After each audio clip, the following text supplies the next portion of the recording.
Ischaemic பக்கவாதத்துக்கு வந்து treatment என்னென்னலாம் இருக்குது அப்படின்னு சொல்லி பார்க்க போகிறோம்.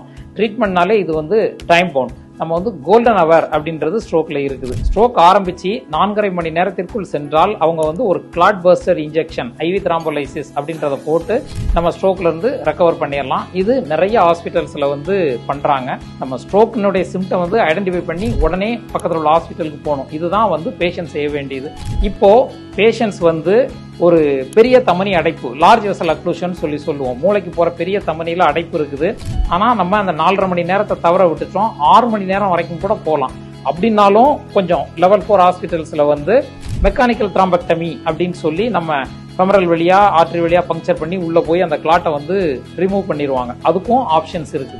இப்போ ஒரு சில பேர் வந்து அந்த ஸ்ட்ரோக் வந்து அப்புறமும் 6 to 24 hours 6 மணி நேரத்திலிருந்து 24 மணி நேரம் வரைக்கும் ஏதாவது சொன்னா ஸ்ட்ரோக்னு சொன்னா எல்லாரும் பயந்துருவாங்களோ, அப்படி இல்லை அப்படின்னு சொல்லி சொன்னா பதட்டத்தினால நம்ம வந்து அந்த டைமை மிஸ் பண்ணிட்டோம், 6 மணி நேரத்தை மிஸ் பண்ணிட்டோம் அப்படின்னோம்னா அப்போலோ ஹாஸ்பிட்டல்ஸ் வானகரத்தில் நம்ம என்ன வச்சிருக்கிறோம் அப்படின்னா ஒரு ஆர்டிஃபிஷியல் இன்டெலிஜென்ஸ் சாஃப்ட்வேர் அது வந்து வச்சிருக்கிறோம். அந்த சாஃப்ட்வேர் வந்து பெரிய தமனியில் அடைப்பு இருந்தால் 6 மணி நேரத்திலிருந்து 24 மணி நேரம் வரைக்கும் அந்த பெனம்ரான்னு சொல்லி சொல்லுவோம். பெனம்ரான்னா என்ன? ஸ்ட்ரோக்கான கோர் டிஷ்யூக்கு சுற்றி இருக்கிற ஒரு ஸ்டண்ட் நியூரான்ஸ். அந்த நியூரான்ஸ் வந்து இறக்கவில்லை. அந்த நியூரானுக்கு வந்து ரத்தோட்டம் மட்டும் கொஞ்சம் குறைஞ்சிருக்குது.